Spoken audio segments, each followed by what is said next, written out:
marketeur, quand tu arrives en premier, du coup, sur la partie growth marketing dans une boîte, tu as pas mal d'enjeux, tu as beaucoup de choses à faire. Par où est-ce que tu commences? Quelles sont tes priorités? Comment tu arrives à convaincre en interne et à faire bouger un petit peu ce qui avait déjà été mis en place? Si on n'a pas de résultat rapidement, ça peut être compliqué de démontrer son intérêt ou même sa valeur dans l'entreprise. Donc pour moi, le focus, c'est de se dire, est-ce qu'il y a des low-hanging fruits à cet endroit-là? Est-ce que je peux y aller rapidement? Ok, on y va. Tu vois. On sent qu'il y a une traction avec le SIA, on a des campagnes qui tournent, ça marche, mais en même temps, on sait que ça peut beaucoup mieux marcher. Mais pour ça, il faut mettre les mains dedans et défricher un peu. Par exemple, de faire en sorte que le CTA soit un appel à l'action et pas un CTA hyper long. Okay. Qu'on ait nos arguments clés dès le départ dans la landing page et pas en fin de page. Que la page soit pas trop longue pour que le client se dise ça m'intéresse pas, je vais aller voir ailleurs pour éviter le taux de rebond trop important. Bienvenue dans cet épisode hors série de l'effet marketing que je suis ravie d'organiser en partenariat avec Marketing Flow, une communauté de marketeurs engagés. Ça fait 3 ans maintenant que je fais partie de cette communauté dans laquelle on se forme au growth marketing, on s'entraide et on collabore. Ça m'a permis de progresser en marketing, élargir mon réseau et générer plein d'opportunités. Le tout avec des entreprises à impact positif. Alors si vous êtes marketeur ou dirigeant et que vous travaillez dans une entreprise engagée, je vous invite vivement à aller faire un tour sur le site de Marketing Flow, marketingflow.fr. Et si vous venez de ma part, vous aurez 100 € de réduction sur votre abonnement avec le code LEA100. Je vous mettrai toutes les informations en lien dans la description. Aujourd'hui, j'ai le plaisir de recevoir à mon micro Dorian Play, qui est chargé de web marketing à la Nef, une banque éthique qui existe depuis plus de 30 ans. Et dans cet épisode, il va nous partager les coulisses de son retour d'expérience en tant que premier salarié en growth marketing. Sa méthode, son mode d'emploi, ses galères, vous allez tout savoir. Vous êtes prêts? C'est parti!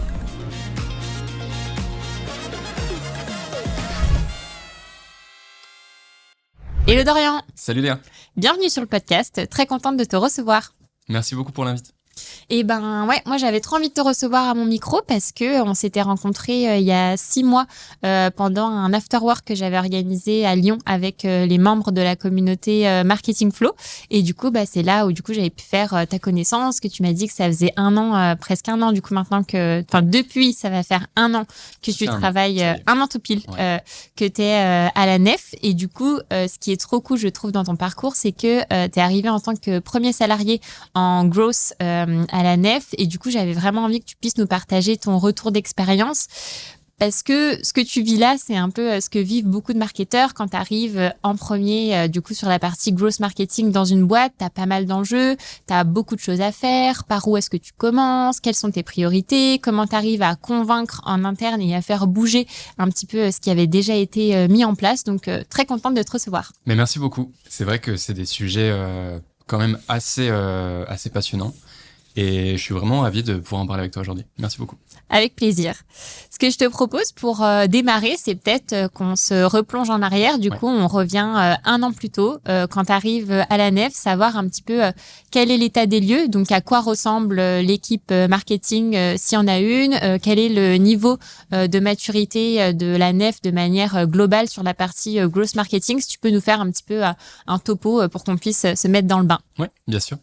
Donc quand j'arrive à la Nef, il y a maintenant 1 an exactement, j'arrive dans l'équipe Innovation, qui est une équipe pilotée par Léo, qui travaille à la Nef depuis un bon bout de temps maintenant.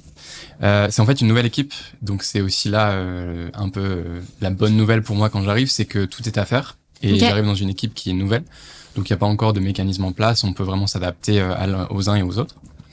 Et quand j'arrive, donc en fait la Nef est accompagnée par une agence digitale depuis plusieurs années.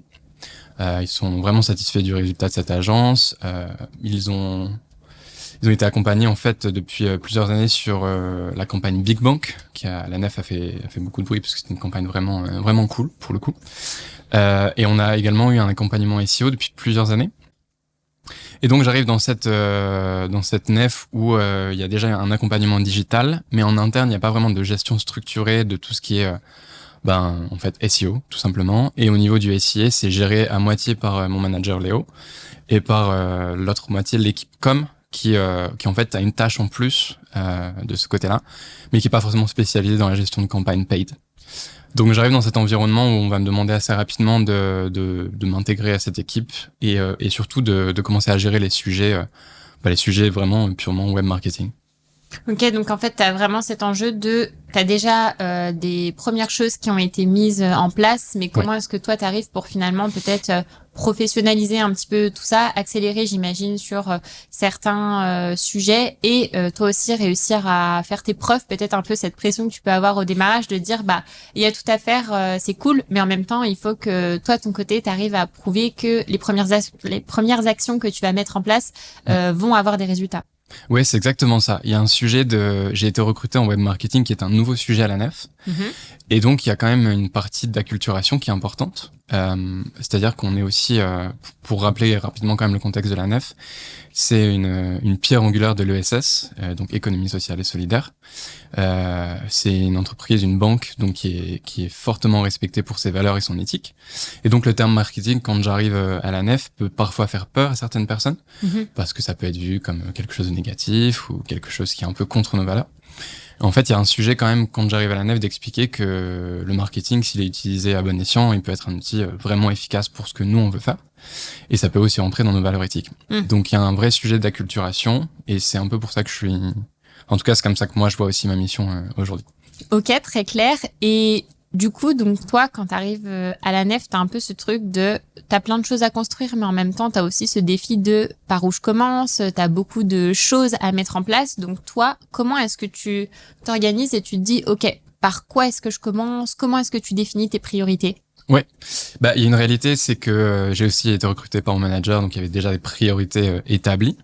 De son côté, c'était donc la gestion du SEO avec l'agence, donc reprendre vraiment le contact avec l'agence pour essayer de comprendre ce qui avait été fait et aller plus loin.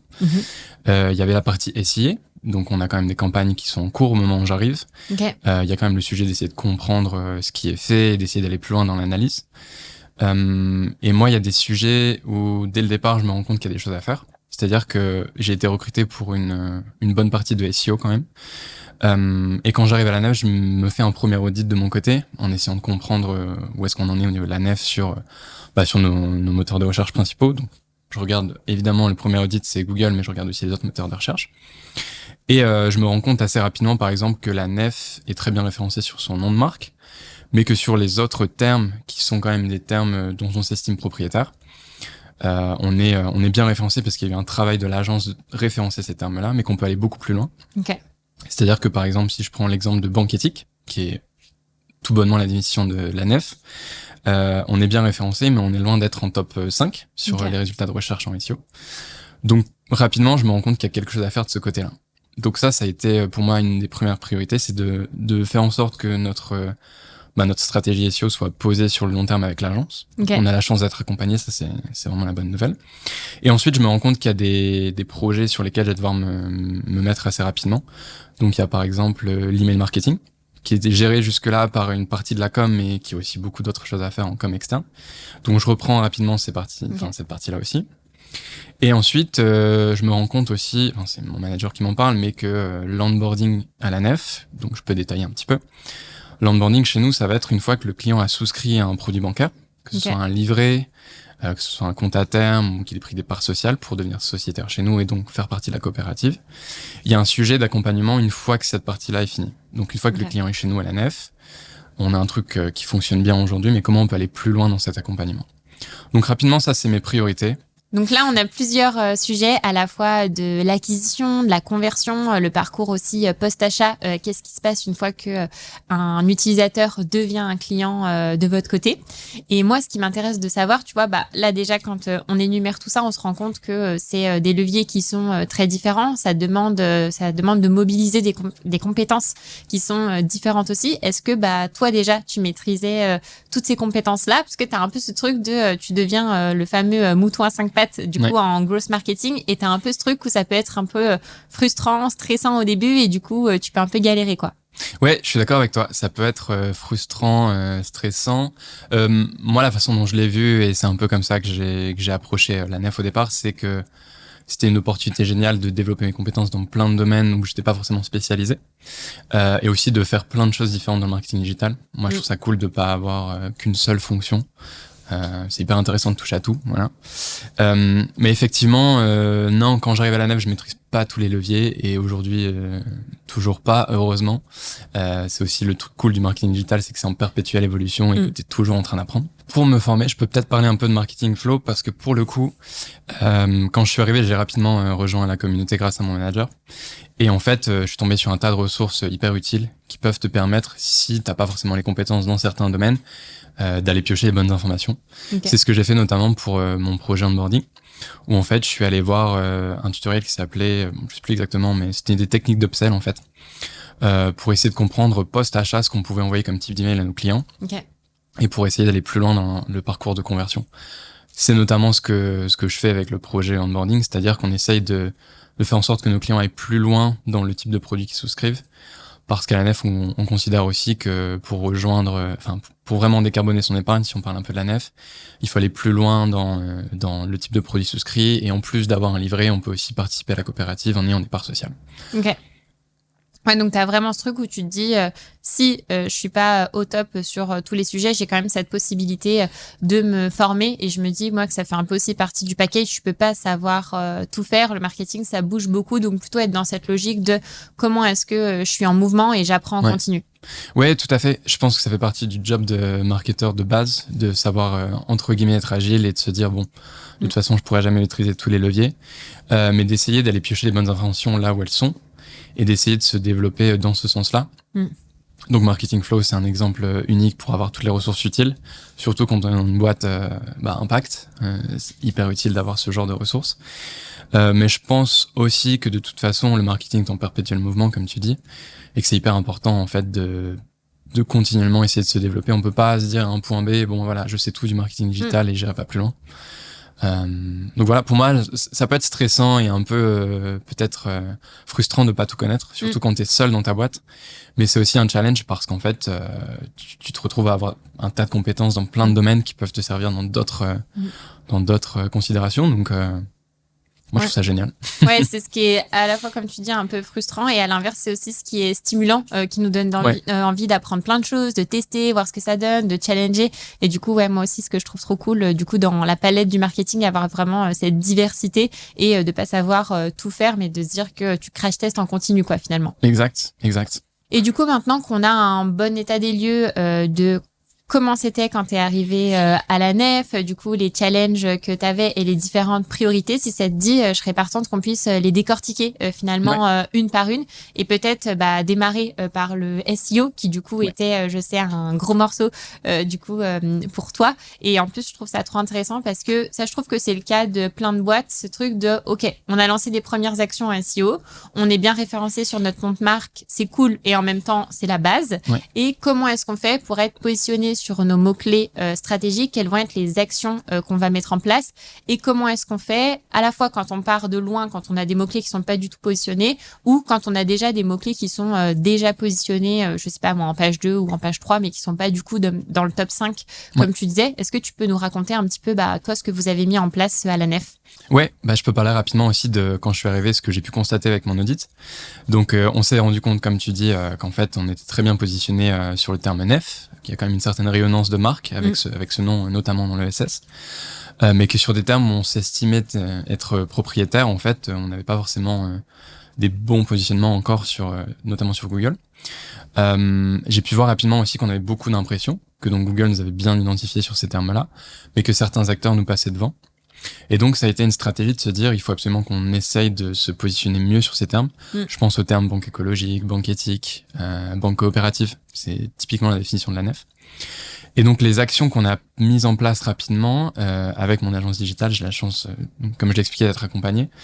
Les actions qui ont été, en fait, prioritaires, ça a été numéro 1 de faire un peu plus de maillage interne. Okay. Donc maillage interne rapidement, c'est en fait faire en sorte que les pages ne soient pas isolées dans notre site et que le gros bot de Google puisse bien les crawler pour que le référencement s'améliore, pardon. Et il y a aussi un retravail du blog, donc toute la stratégie éditoriale sur laquelle l'équipe com travaillait déjà. Il y a eu une action d'essayer de se dire comment on peut faire en sorte que le contenu qu'on écrive plaise à nos utilisateurs évidemment, mais plaise aussi à Google pour mieux nous référencer. C'est comme ça que rapidement, par exemple, on s'est rendu compte que sur le terme livret B, qui est un terme générique de banque, on était très bien positionné, on avait beaucoup d'impressions. Okay. Mais par contre, au niveau de la position, on était rarement en top 10, alors qu'on aurait pu facilement y aller. Donc ce qu'on a fait, c'est qu'on a retravaillé notre menu interne pour faire en sorte que cette page soit plus visible. On a ajouté du contenu utile, c'est ce que Google aussi aime aujourd'hui en SEO, c'est pas juste faire du contenu pour les robots, mais faire du contenu utile pour les clients. Et aussi, ce qu'on a fait, c'est développer plus de contenu autour du produit, c'est-à-dire que dans le maillage interne, ce qu'on dit souvent, c'est qu'il y a aussi le sujet de cocon sémantique. C'est ce qu'on a essayé de faire avec le menu, c'est-à-dire de cadrer produit par produit, et donc d'avoir une section particulière avec tous nos produits qui sont concernés, une section professionnelle avec tous les produits concernés. Et donc ça, c'est des actions qui nous ont permis rapidement de mieux se positionner. Je pense au terme livré B, où en fait, en à peine 3-4 mois, on a gagné des positions. Aujourd'hui, on est rapidement, même très souvent, dans le top 5. Okay.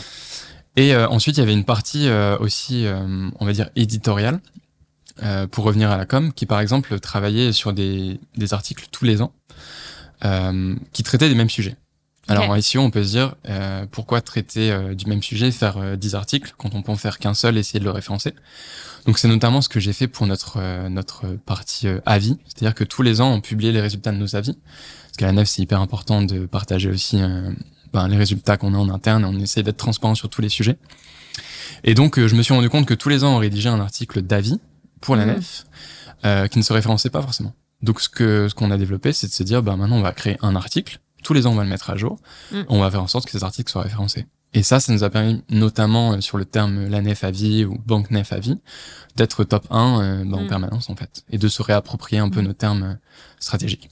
Ouais, parce que l'idée, donc si je dis pas de bêtises, en gros, c'est de se dire t'as un mot-clé sur lequel t'as envie de te positionner et que ça renvoie vers une page très précisément, parce que finalement, tu t'auto-concurrences un peu. Ouais. Si t'as un mot-clé qui peut renvoyer vers différentes pages, Google va pas savoir laquelle il va devoir mettre en priorité, alors que si t'as une seule et même page où t'as un peu un master contenu que tu vas mettre à jour, t'as plus de chances d'être référencé sur ce mot-clé-là. C'est un petit peu ça la logique. Ouais, c'est exactement ça. La logique de base du SEO, c'est de se dire un mot-clé par page.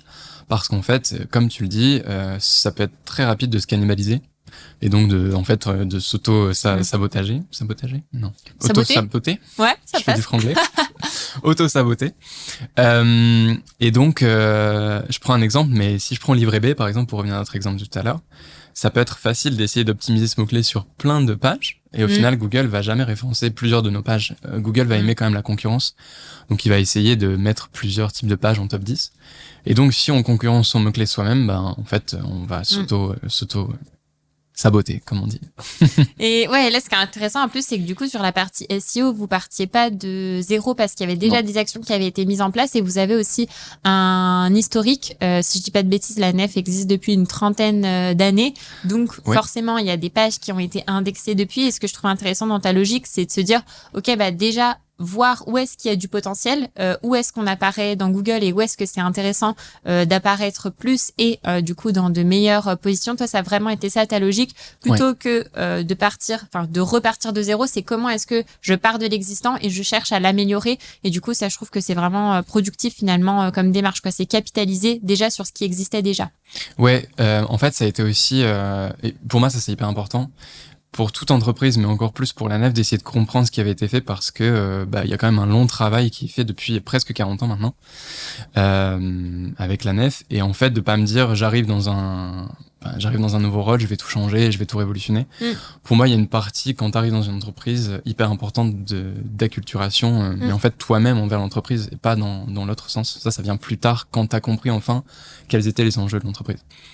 Et le deuxième point, c'est qu'à la nef aussi, il y a un sujet de faire du marketing éthique, entre guillemets, c'est-à-dire de faire attention à ce qu'on fait et de pas aller concurrencer n'importe qui, n'importe quand, mais de faire attention à tout ce qu'on fait pour qu'on respecte aussi nos valeurs qui sont hyper importantes à la nef. Donc ouais, complètement. En fait, mon point de départ, c'était de me dire, je vais essayer de comprendre ce qui a été fait, faire en sorte que ça se soit respecté et qu'on reste dans notre ADN, et potentiellement aller chercher des mots-clés qui sont utiles pour nous. Ok, super. Et je sais du coup que là, depuis que tu es arrivé, vous avez lancé aussi une campagne d'acquisition et notamment le SIA, donc du coup toute la publicité sur Google, notamment en search, a joué un rôle important. Est-ce que tu pourrais nous détailler un petit peu tout ce que vous avez mis en place ? Ouais, bien sûr. Je peux parler de l'offre Nef+, donc, qui est en fait une offre qui permet de rejoindre la banque éthique. Okay. Donc rapidement, le produit, c'est des parts sociales. pour pouvoir participer à la coopérative, un livret pour pouvoir en fait décarboner son épargne et pouvoir placer facilement son argent à la nef, et une préinscription à un futur compte carte qui devrait arriver pour les particuliers. Et donc cette offre en fait c'est un peu notre produit d'appel. Okay. Et donc pour parler du SIA, l'idée c'était, je fais un rapide retour en arrière, mais en fait on était accompagné par l'agence depuis plus de 2 ans sur plusieurs campagnes marketing. Et notamment une campagne qui s'appelait Big Bank et qui était en fait une sorte de campagne de levée de fonds qui a vraiment fait connaître la nef et qui a permis à beaucoup de monde de découvrir ce que c'était la nef et en quoi c'était génial. Et donc la partie Nef Plus, nouvelle campagne sur laquelle j'ai été chargé de développer toute la stratégie, on va dire du début de funnel à la fin du funnel, pour être très clair. Sur cette partie-là, ce qu'on s'est dit en fait, c'est qu'il fallait qu'on travaille un peu plus nos messages et qu'on réfléchisse, enfin moi c'est ce que j'ai proposé, qu'on réfléchisse à des messages de considération jusqu'à des messages de conversion. Okay. Donc ce qu'on avait fait sur le Big Bang par exemple, c'était un message unique. Peu importe le stade du funnel, on s'adressait de la même façon à la personne. Okay.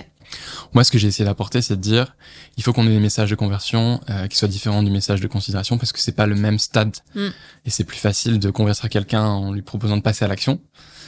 Et c'est plus facile d'attirer quelqu'un en lui mettant sous le nez ce qu'est la nef et pourquoi c'est génial. Donc c'est ce qu'on a fait avec la campagne Nef Plus, qui est un beau résultat. On a pu développer en plus en parallèle une campagne publicitaire, donc on était vraiment content de cette partie-là. Ensuite, ce qui a été utile aussi pour nous, c'est de réfléchir à nos landing pages. Et donc de réfléchir à toute la stratégie, le parcours client du début à la fin, et de se dire au niveau de la landing page, qu'est-ce qu'on fait qui pourrait aider à la conversion. Et il y avait des petits trucs, mais en fait qui sont qui font partie du sujet d'acculturation à la nef, qui sont par exemple de faire en sorte que le site soit un appel à l'action et pas un site hyper long, qu'on ait nos arguments clés dès le départ dans la landing page et pas en fin de page, que la page soit pas trop longue pour que le client se dise ça m'intéresse pas, je vais aller voir ailleurs, pour éviter le taux de rebond trop important. Donc c'est tout un tas de petites choses qui font que ça nous a permis d'améliorer le taux de conversion sur cette campagne. Et aujourd'hui c'est un peu des choses qui sont rentrées dans notre culture à la nef, c'est de se dire quand on fait une landing page, aujourd'hui il faut que ce soit une landing page de conversion et pas juste une page où on dit tout ce qu'on a envie de dire. En fait, le sujet, c'est aussi de rationaliser, de limiter un peu le message pour que ce soit clé, en fait, pour le client et qu'il ait pas 1 milliard d'infos dans cette page-là. Ouais, ce qui est intéressant, c'est que du coup, finalement, cette campagne que que vous avez lancée pour la Nef Plus, ça a été un peu le projet pilote, j'allais dire / crash test, mais plutôt pilote, de se dire, OK, à partir de maintenant, on va essayer, si ces bonnes pratiques fonctionnent, on va essayer de les appliquer. Typiquement, du coup, ce que vous avez fait sur la landing page, l'idée, c'est de se dire, voilà, on l'a lancé sur cette campagne-là, on se rend compte que le taux de conversion est bien meilleur. Comment est-ce qu'on fait pour le répliquer sur les autres campagnes qu'on va lancer? Ouais, exactement. En fait, cette page-là, cette campagne, elle a amené le sujet de se dire maintenant, qu'est-ce qu'on fait au niveau de nos campagnes, de quoi on parle, de quels produits on parle, comment on en parle, et surtout, quelles sont maintenant les bonnes pratiques pour faire en sorte que ça fonctionne bien. Donc, ça, comme je le disais, ça amène vraiment un sujet d'acculturation de se dire maintenant qu'on sait que ça fonctionne mieux et que ça fait partie quand même des codes qu'il faut utiliser en marketing digital, on va essayer de le faire tout en gardant notre éthique et en laissant notre sauce, mais en tout cas, on s'est rendu compte qu'effectivement, il y avait un vrai sujet de faire mieux sur cette partie-là. Oui, tout simplement. Et donc ça, on est vraiment là sur la partie conversion. Je sais que du coup, tu avais un enjeu aussi sur la partie SIA. Tu m'avais dit que vous aviez restructuré le compte, les campagnes. Est-ce que tu peux nous dire un peu les grandes lignes de ce que vous avez mis en place là-dessus? Ça m'intéresse parce que ça, je pense que tu vois, déjà, moi, c'est forcément mon job. Ça m'intéresse parce que je suis consultante Google Ads, mais aussi parce que je trouve que l'état dans lequel vous étiez, la situation plutôt dans laquelle vous étiez à ton arrivée, c'est le cas de beaucoup de boîtes aussi, comme sur la partie SEO, j'ai un peu le sentiment que on sent qu'il y a une traction avec le SIA, on a des campagnes qui tournent, ça marche, mais en même temps, on sait que ça peut beaucoup mieux marcher. Mais pour ça, il faut mettre les mains dedans et défricher un peu, et je sais que c'est le job que tu as fait, donc ça m'intéresse d'avoir ton retour. Ouais, bien sûr. Alors nous, on a la chance à essayer d'être très bien accompagnés. Ça, je tiens quand même à le préciser. Et donc d'avoir des gens qui sont experts dans le domaine et qui s'occupent vraiment de nos campagnes. Mais en fait, il y a aussi le sujet en interne de se dire qu'est-ce qu'on veut faire, parce que c'est pas que à l'agence de en fait définir ce qui va marcher ou ce qui va pas marcher. Une agence, c'est force de proposition, mais derrière, c'est à nous de développer la stratégie. Et donc, ce qu'on a fait pour restructurer un petit peu on va dire notre compte Google Ads, entre guillemets, on n'a pas tout restructuré, mais on a changé beaucoup de choses, c'est de s'intéresser déjà aux campagnes qui nous coûtaient très cher et se demander s'il y avait un vrai intérêt à le faire. Okay. Je pense notamment, on avait une campagne sur tout ce qui est, en fait, qui sont des termes qui s'approchent de ce qu'on fait, mais qui sont pas exactement ce qu'on fait. Et on essayait d'aller chercher du clic sur ces campagnes-là, mais en fait, on s'est rendu compte que ça coûtait beaucoup trop cher. Okay. Je pense notamment en campagne livrée, où on avait des mots-clés comme livret développement durable solidaire. En fait, il y a des acteurs, cher, ça coûte très très cher, et il y a des acteurs qui sont prêts à mettre un budget énorme pour ces termes-là. Là où nous, en plus, c'est pas forcément des termes... alors, ça s'approche de ce qu'on fait, mais on considère que c'est quand même pas exactement la même chose. Ouais. Et donc, on a décidé, par exemple, d'arrêter cette campagne, tout simplement. Des fois, ça peut être aussi simple que ça, mais juste de se dire, cette campagne nous coûte trop cher. Ouais. On va aller mettre nos œufs ailleurs et placer de l'argent sur d'autres termes. Et donc ça, c'était un premier point de départ. Et ensuite, sur la campagne Nef+, pour revenir rapidement dessus, ça a été aussi de se dire... on va attaquer le funnel avec deux façons de voir les choses. Donc la partie considération, on va attaquer les gens avec de la créa qui est vraiment top funnel. Et la partie conversion, vraiment se dire comment on peut faire en sorte que les gens qui ont déjà vu nos pubs sont retargetés, se disent bon, maintenant je vais passer à l'action. Okay. Donc ça a été des messages différents des deux côtés, aussi des créas différentes des deux côtés. Et ça a permis d'optimiser notre CPC à fond. C'est-à-dire qu'on a des CPC hyper bas versus ce qu'on avait l'année dernière. Et aussi, on a un coût d'acquisition qui a été divisé par 2. Ok, donc énorme du coup, coût d'acquisition divisé par 2. Et du coup, moi, ce que je retire de ce que tu nous dis là, c'est 2 grands apprentissages. Déjà, c'est de bien avoir en tête les différentes étapes de son funnel et de pas pousser le même message à quelqu'un qui va être en recherche d'informations vs quelqu'un qui a déjà la solution en tête ou qui a déjà été en contact avec ce qu'on propose, nos produits, nos services, notre site internet. Et le deuxième point, et qui paraît banal, on va dire facile, mais qui est très difficile, et ça je trouve que c'est un point de douleur chez pas mal de boîtes, c'est faire des choix en fait. On peut pas être présent partout, on n'a pas un budget illimité, on n'est pas forcément les plus pertinents sur tous ces mots-clés là, et du coup je trouve que l'exemple que tu as partagé est hyper parlant parce que je pense que ça va parler à beaucoup de boîtes, et moi je le vois aussi du coup des boîtes qui veulent être présents sur un maximum de mots-clés, mais en fait déjà vous êtes en plus dans un secteur ultra concurrentiel sur la partie bancaire, donc du coup ça coûte cher. Est-ce que ça convertit vraiment? Est-ce qu'on est vraiment les plus pertinents là-dessus? Et t'as aussi, et ça fait partie de la stratégie, d'accepter de pas être présent volontairement sur certains mots-clés pour être plus présent sur d'autres qui vont avoir plus de potentiel sur la boîte, et du coup tu réalloues en fait ton budget là où ça peut te générer un maximum de business, quoi. Ouais, exactement. Et il y avait une partie aussi, si je peux parler rapidement de cette partie-là sur la Nef, il y a aussi une partie de certains mots-clés, on estime être propriétaires, mais en fait on n'est pas les seuls à s'estimer propriétaires. Okay. Typiquement livret développement durable, en fait ça peut être difficile de dire à son entreprise, je pense que cette partie-là on devrait l'enlever parce que c'est pas forcément ce qu'on veut faire. Alors qu'en interne il peut y avoir des forces qui nous disent c'est quand même ce qu'on veut faire, donc est-ce qu'on est sûr de vouloir couper? Donc effectivement la question de choix elle est hyper importante, et je pense que c'est là aussi où réside la vraie optimisation, que ce soit niveau budget ou niveau c'est bête, mais même visibilité, en fait les choix sont hyper importants. Et aussi des fois de se focaliser sur certains canaux plutôt que d'autres, peut-être à contre-courant. C'est-à-dire de se dire, par exemple, nos emailing font énormément de clics. On a une base client qui est hyper forte. Okay. Peut-être qu'on doit utiliser cette base-là plutôt que Google ou Meta ou peu importe. En fait, cette partie-là peut aussi être intéressante. Et en fait, de voir les canaux, moi je considère aussi que c'est le marketing d'aujourd'hui, mais de voir les canaux comme des outils complémentaires et pas des outils uniques à utiliser. Je pense qu'une entreprise aujourd'hui qui réussit en marketing digital, c'est une entreprise qui utilise tous les canaux à bon escient, tout en se disant certains canaux ne me sont pas utiles. Ouais, et là t'as mis le doigt sur un point, encore une fois je pense une faiblesse de pas mal de boîtes, et qui est pas évident quand t'arrives en tant que premier salarié en growth marketing, c'est que t'as pas mal de boîtes qui sont trop concentrées sur l'acquisition et qui pensent pas à ce qui se passe derrière. Et du coup je pense notamment à ce que tu disais sur la partie CRM, emailing, et du coup on va pouvoir développer tout ça, de se dire en fait on a déjà une base de clients, de prospects qu'on adresse pas de la bonne manière, dans le sens où on peut mieux faire et on peut aller plus loin là-dessus, au lieu de vouloir dépenser des ressources, donc à la fois des budgets et du temps, pour avoir toujours plus de prospects. concentrons-nous déjà sur comment bien travailler la base qu'on a du coup qui est déjà existante. En interne, on est très centré sur l'acquisition et la génération de nouveaux leads et finalement ce qui se passe derrière, même si c'est ce qui nous intéresse derrière, parce que ce qu'on veut c'est avoir un maximum de clients, de taux de satisfaction, etc. Ça va arriver dans un second temps. Donc, ça m'intéresse de savoir, toi, comment tu as impulsé cette dynamique-là et quelles sont les actions que tu as mis en place sur toute cette partie emailing, onboarding. Ce qui est hyper intéressant dans ce que tu dis en plus, c'est que à la Nef, j'ai la chance d'avoir une équipe et en tout cas en interne des gens qui comprennent ces problématiques. Que la partie acquisition c'est une partie, mais j'ai aussi été recruté sur la partie fidélisation. Okay. Donc en fait, à la Nef, on a vraiment à cœur de faire en sorte que nos clients soient satisfaits et que les sociétaires qui sont avec nous suivent aussi.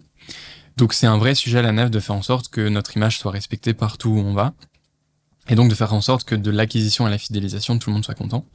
Et donc pour la partie fidélisation, on s'est notamment penché à la Nef quand je suis arrivé à une campagne qu'on a appelée la campagne de prospect, qui est en fait tout un tas de clients qui avaient commencé leur parcours chez nous et qui n'avaient pas forcément finalisé, ou en tout cas qui étaient restés au stade 1, c'est-à-dire je rentre mes infos, je crée un compte pour souscrire, mais je vais pas plus loin.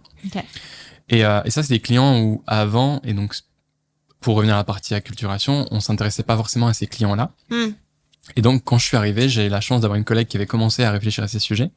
Intéressant. Et moi, de me dire, en fait, comment on va faire en sorte que ces clients aillent plus loin dans leur parcours. Et donc, la première chose qu'on s'est dit, c'est quel canal on utilise. Et donc, chez nous, on sait que l'emailing fonctionne bien, que nos clients sont assez réactifs à tout ce qu'on leur envoie, ils sont assez même actifs à la Nef, en fait, tout simplement. Et donc, on s'est dit, on va simplement utiliser l'emailing, on va leur parler en direct parce que ces gens-là, ils sont prêts à nous écouter, normalement. Et donc, on a fait une campagne de prospect qui s'est qui s'est avérée hyper utile. Et les retours qu'on a eu sur cette campagne, c'est que en fait, ça a vraiment bien fonctionné. On a une équipe de délégation des particuliers à Nef qui s'occupe c'est un peu notre service clientèle, mais version plus quand même. Et donc, ces gens-là ont eu beaucoup de retours sur la campagne de prospect. On a eu beaucoup d'acquisitions, on a eu beaucoup de gens qui ont souscrit à des livrets, beaucoup de gens qui ont rejoint aussi la Nef avec des parts sociales. Donc, en fait, on s'est rendu compte que ce canal était à optimiser parce qu'il fonctionnait hyper bien. Et ça, c'est super intéressant parce que je trouve, et d'autant plus dans les entreprises à impact où tu essayes de faire très attention à chaque prise de parole, de pas spammer, etc. T'as peur de te dire, en fait, OK, on va relancer des clients existants. Est-ce que c'est pas un peu trop pushy? Et en fait, les clients sont très satisfaits. Les clients sont demandeurs de nouveaux services. Donc, du coup, c'est super intéressant de voir qu'une campagne de ce type-là, ça a été super bien reçu par vos clients et qu'en plus, ça les a fidélisés parce que très bon point que tu soulignes de travailler la fidélisation en complément de l'acquisition parce que c'est beaucoup plus rentable de travailler sa fidélisation et pas de se concentrer uniquement sur l'acquisition parce que le client tu l'as déjà acquis, il est déjà chez toi, il est content de ton service, donc du coup il sera content d'avoir des produits complémentaires et ce sera beaucoup plus facile pour toi de le convaincre vs quelqu'un qui n'a pas encore souscrit à la Nef. Ouais, exactement. Et en plus c'est marrant parce que ce sujet c'est le sujet qui a un peu à la Nef ouvert la porte de Pandore. La boîte de Pandore. La boîte de Pandore. Moi aussi, je suis pas arriver. La boîte de Pandore de, en fait, comment on va faire en sorte, dans le projet onboarding, de s'intéresser à nos prospects. En fait, on va les relancer, mais est-ce qu'on doit les relancer en juste leur disant, vous avez oublié de finir de souscrire? Ou est-ce qu'on doit leur dire, vous avez fait un premier pas à la Nef, allez au bout, en fait, parce que vous êtes dans la bonne direction de décarboner votre épargne. Donc ouais, je suis complètement d'accord avec ça. Et est-ce que tu pourrais nous donner un exemple, typiquement, d'email que vous avez envoyé à vos clients? Ouais, bien sûr. Notamment pour cette campagne de prospect, ce qu'on a envoyé à nos clients, c'est en fait un email qui récap un peu les valeurs de la Nef. Et c'est un peu un type que j'avais vu dans le tutoriel Growth de Marketing Flow, le tutoriel post-achat. C'est de faire de la réassurance sur sa marque et de faire de la réassurance sur ses valeurs principales et ses arguments clés, en fait. Et à la Nef, c'est assez facile parce qu'on a des arguments qui sont très identifiés et qui sont assez simples à mettre en avant. La transparence, l'éthique, le fait de décarboner son épargne. Donc en fait, on a utilisé toutes ces valeurs pour les mettre dans notre email et expliquer aux gens qu'ils étaient à un pas de faire le bon choix pour leur épargne. Et c'est donc ça qui a permis d'avoir un bon taux de conversion sur cet email. Et du coup, si on parle chiffres, résultats, est-ce que tu pourrais nous dire 6 mois, 1 an plus tard, après que tu aies mis toutes ces actions en place, qu'est-ce que ça a donné? Ouais, tout à fait. Déjà, moi, je suis arrivé avec l'optique... quand je suis arrivé à la Nef, mon optique, c'était de me dire il me faut des résultats rapides. pour pouvoir montrer aussi mon efficacité et montrer à quel point le marketing digital peut être utile pour la nef. On démontrait quand même la valeur du produit, entre guillemets. Et donc, après 1 an, je peux te dire que notre trafic, au total, il a augmenté de 20%. Ce qui est quand même vraiment cool. La souscription de nos produits bancaires au global aussi, lors de nos campagnes d'acquisition, elle a augmenté de 15%. Okay. Et au niveau du trafic organique, on a augmenté de 10% sur les 6 derniers mois versus les 6 mois précédents. Notamment avec des quick wins, donc j'en parlais un peu au début, mais sur le livret B, sur Avis la Nef, sur des optimisations de produits style compte à terme. Autre sujet, mais par exemple, on s'est rendu compte sur compte à terme aussi qu'on ait beaucoup d'impressions et peu de clics. En fait, avec des petites optimisations rapides, on peut se rendre compte que on attire ce trafic qualifié hyper rapidement. Je peux parler notamment sur la GSC maintenant, sur la Google Search Console, il y a une nouvelle fonctionnalité qui est celle des 24 heures. Et donc en 24 heures, toutes les 24 heures, on peut voir les résultats de nos optimisations directement dans la console. Okay. Donc ça peut permettre de montrer aussi à ses collègues ou à son équipe que ce qu'on fait, ça a un impact. Et c'est intéressant dans ce que tu dis, du coup, d'avoir quand même ce truc de te dire, surtout quand tu arrives en tant que premier salarié, de dire, OK, comment est-ce que je fais pour avoir rapidement un impact mesurable? Et du coup, typiquement, la démarche que tu as eue de se positionner sur des mots-clés, du coup, qui vont avoir un fort impact pour vous derrière, essayer de se dire comment est-ce que je mets en priorité mon énergie au bon endroit pour avoir un maximum d'impact, tout en ayant en tête qu'il faut que ce soit un maximum mesurable, dans le sens où quand tu arrives, tu vois, en tant que premier salarié en growth, tu as aussi cet enjeu de dire comment est-ce que je fais mes preuves, comment est-ce que j'arrive à montrer des premiers résultats rapidement pour pouvoir convaincre de continuer à investir dans ces leviers-là et du coup sur du plus long terme. Ouais, exactement. L'idée, ça a été aussi de dire le SEO, parce que moi, quand je suis arrivé, que j'ai fait l'audit, je me suis rapidement rendu compte que qu'en fait, on pouvait aller beaucoup plus loin dans ce qu'on faisait au niveau du SEO, que ce soit dans le contenu, que ce soit dans la technique, que ce soit au niveau de la stratégie pour les backlinks, qui n'était pas encore un sujet à l'époque. Et en fait, toutes ces optimisations et tous ces résultats m'ont permis aussi maintenant d'aller voir mon management et dire, écoutez, je pense qu'on peut aller plus loin sur ces sujets-là. Est-ce qu'on peut avoir du budget, par exemple? Et c'est vrai que si on n'a pas de résultats rapidement, ça peut être compliqué de démontrer son intérêt ou même sa valeur dans l'entreprise. Donc pour moi, le focus, c'est de se dire, est-ce qu'il y a des low-hanging fruits à cet endroit-là? Est-ce que je peux y aller rapidement? Ok, on y va. Tu vois. Et est-ce que tu pourrais nous dire quels sont les différents outils que tu as utilisés et que vous utilisez au quotidien à la Nef? Ouais, bien sûr. Un peu comme je l'ai déjà expliqué, à la Nef, il y a un sujet de faire attention aux outils qu'on utilise et d'essayer de respecter nos valeurs au maximum. C'est notamment à cause de ça qu'on en est venu à utiliser par exemple Piwik Pro pour le suivi de données plutôt qu'Analytics. Parce qu'il y avait un sujet à un moment avec Analytics de respect de la RGPD quand même. Tout à fait. Et on tient vraiment à cœur ce genre de sujet à la Nef, c'est hyper important. Et ensuite, il y a des outils où on sait aussi qu'il y a des limites dans l'utilisation, c'est-à-dire qu'on est obligé, pour le SEO d'utiliser la GSC, Google Search Console. On peut pas faire autrement, on est obligé de passer par là. C'est un outil ultra efficace et ultra utile. Donc si on va avoir un fort impact quand on arrive dans son équipe en SEO, pour moi la GSC c'est un absolu nécessaire. Et le dernier outil, qui est pas un outil, mais en fait pour moi un point important, c'est de se dire quand j'arrive dans cette nouvelle entreprise en tant que premier employé, ne pas hésiter à essayer de créer soi-même ces outils parce qu'on n'a pas forcément un budget limité, on n'a pas de ressources illimitées.